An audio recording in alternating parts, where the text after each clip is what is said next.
there was a guy, he was a dwarf, and he was a bikie and he was a dwarf. He was a nice guy except when he was drunk, and then he was just horrible. And his nickname was Shorty. I don't actually know what his real name was. And he was just, after a while he'd get drunk and he'd refuse to leave the pub. We had to throw him out, and it was just horrible. It was like fighting a bear. You know, he was so close to the ground, really hard man, physically really strong and vicious.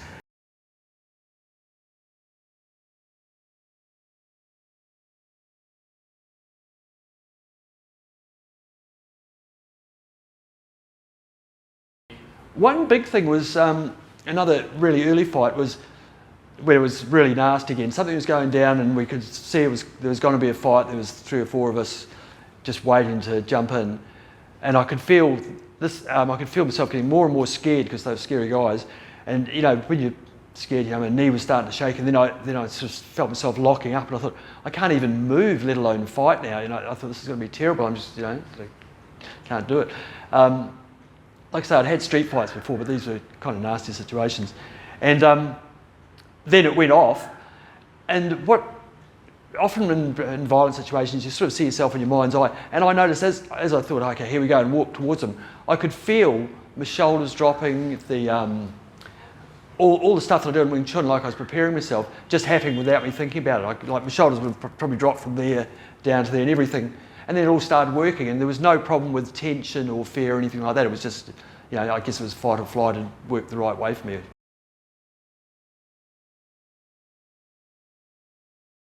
No, always once you've got, I always get scared, and even in the slightest situation, everyone gets scared.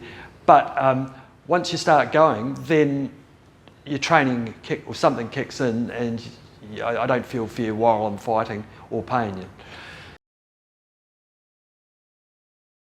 I felt from boxing, you know, because when you're a kid and the idea of someone punching you even with gloves is scary. But then I realised after I got punched, even really big ones, which almost knock you out, you just sort of at worst see black for a second, and then you're fine. You know, it's not the pain that you'd imagine it would be.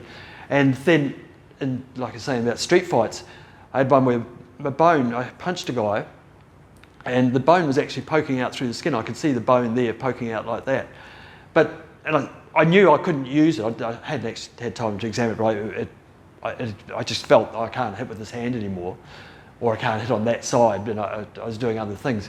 But I didn't really feel any pain until after the fight was over. All I felt was an awareness that hand's not usable anymore.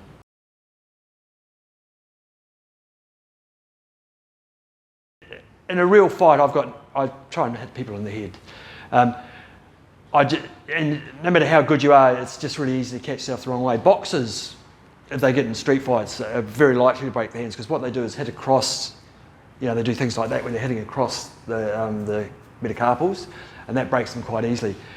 The old bare knuckle boxers used to punch very much like we do, straight like that. And the reason is because then you're punching with the end of the bone, so you've got a much better chance of not breaking it. It felt to me that particular break then, one I broke here, and I think I broke one there, was when I'd sort of mishit or hit the wrong way. And this one, which was the worst one, I think I'd actually hit him right, but I hit him right on the cheekbone there, and the impact had just caught one knuckle, you know, and it broke.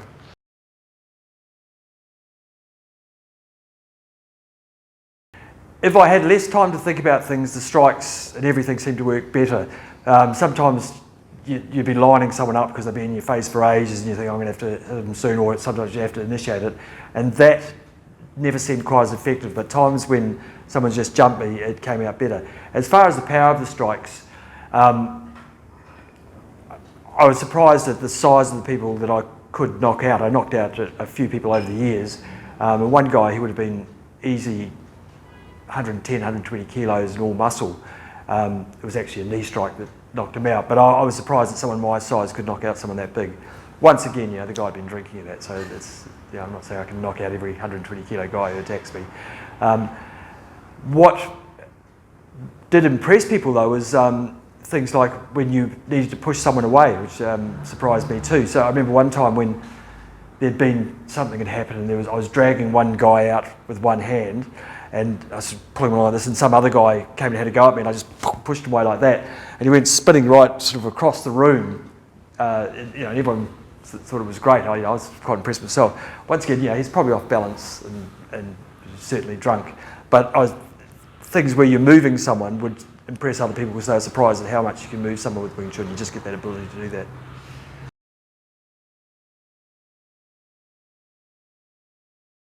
When someone's confronting you when you're bouncing, what happens a lot of time when you're bouncing is people just spend a lot of time trying to staunch you out and scare you or just ruin your day, and they'll sort of stomp around in front of you and make threatening moves without doing anything. And you can't, for a number of reasons, you can't stand like that because one, it'll escalate things, and two, all the other bouncers will laugh at you, So you've got to, but you don't want to just stand with your hands down or ready to get hit. So I generally stand so that I wasn't open to a kick in the groin, and you give yourself a bit of space. If they get too close, just push them away and start dealing with it if they want to put their head in your face. And then I'd usually stand like this because it doesn't look silly, and you can guard yourself quite well. It's actually quite an effective guard to do that.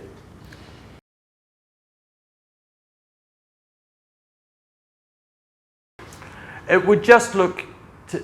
The other guys, because they knew that I did martial arts when I first started doing it, and they were sort of disappointed because there was no high kicks or anything flashy. So it just looked like I was, tough and could hit really hard. If someone comes in, you just sort of hit through whatever they're doing. So it doesn't look anything like, my Wing Chun didn't look anything like the Ip Man movies. The thing that I don't like about a lot of the movie stuff is the continuous punching. I heard another Sifu talk about there's not a lot of power in the Wing Chun punch, so we do multiple punches to knock them out, which is just ridiculous. The punch has got power, and if you're having to hit someone 2 or 3 times to have an effect, then you should probably apologise and start negotiating, because you should be able to knock someone over with a one punch. What happened with kicks that surprised me, because another thing that I hadn't trained much at all, was that as my stance developed, my kicks just naturally got stronger without me knowing about it, without me training them. So I spent a lot of time doing a lot of chi sao and working on my stance through the training. When it came to doing kicks, I surprised myself with the power I had. I guess because I just learned to relax my whole body and move from the centre, so that when you throw the kick, you've got all your weight going through because you're moving from your centre, which all martial arts try to do, but Wing Chun, I think, is quite efficient at that. We throw, in the same way that we throw other strikes, we throw kicks differently from, say, other styles where they'll walk through to do the kick. We tend to have a floating route here that'll float, and we stack the kicks out. And people are always surprised by the power. I remember hearing from a guy in another school, a supposed Sifu, telling his students that there's no power really in the Wing Chun kicks, and so we just use them as a distraction, as an entry technique. And Wing Chun's not like that at all. Wing Chun is really pure power. What you're training to do is to be able to hit hard on the other person primarily.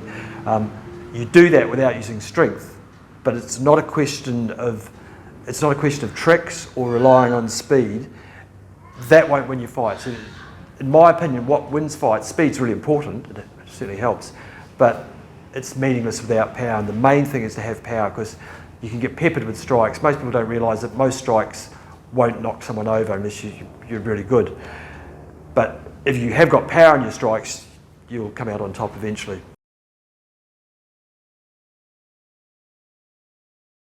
The things that I faced the most with bouncing was people just jumping you. In New Zealand, you have trouble with fishermen and rugby teams and gangs. And the gangs were sort of nasty, and they had there were a couple of occasions where they had guns and knives and stuff, but not often. But that didn't usually happen very much, but if it did, it was bad. And that would be someone pulling out a knife, happened a couple of times, or someone using a weapon. The general thing, what I'd get, if you've got, say, fishermen or just normal punters, a really common thing was headbutts. People would try and headbutt you. Drunk people think that they can get up and do that.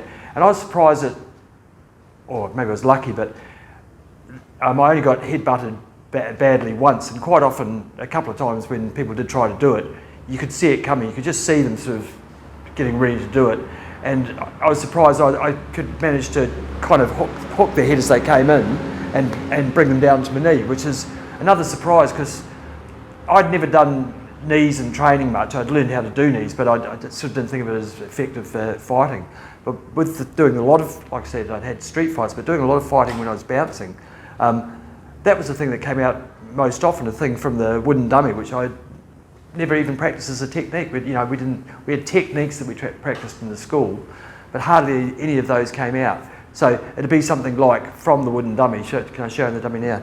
So this movement here, and like I say, I'd never thought of it as a fighting technique when you go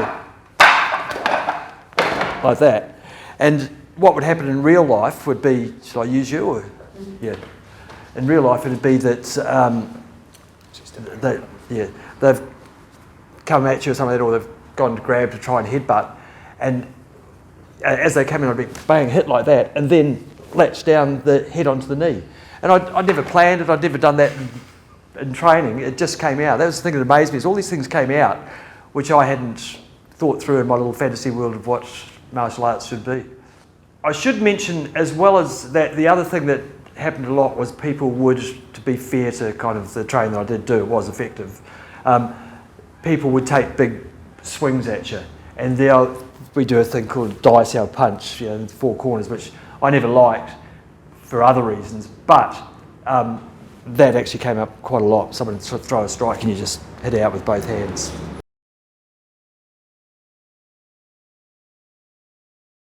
It's harder. If you're a better fighter, it's harder too. Mass really matters. Reach doesn't seem to matter that much because it's real fighting. And point scoring, I guess, reach makes a difference. I can't really comment on that because I don't do tournaments and never have done. But as far as fighting larger people, if they've got a lot of mass, they're difficult. And also, if they've got a lot of mass that's low to the ground, I found that awkward. Taller guys were easier to knock over or take their legs out or unbalance, in my experience. But smaller guys are really tough. There was a guy, he was a dwarf, and he was a bikie and he was a dwarf. He was a nice guy except when he was drunk, and then he was just horrible. And his nickname was Shorty. I don't actually know what his real name was. And he was just, after a while he'd get drunk and he'd refuse to leave the pub. We had to throw him out, and it was just horrible. It was like fighting a bear. He's so close to the ground, really hard man, physically really strong and vicious, and you always look bad doing it. It's just really unimpressive. You find this guy around your waist and he's getting the better of you sometimes, or you have to get your friends in to help, and it's never a good look.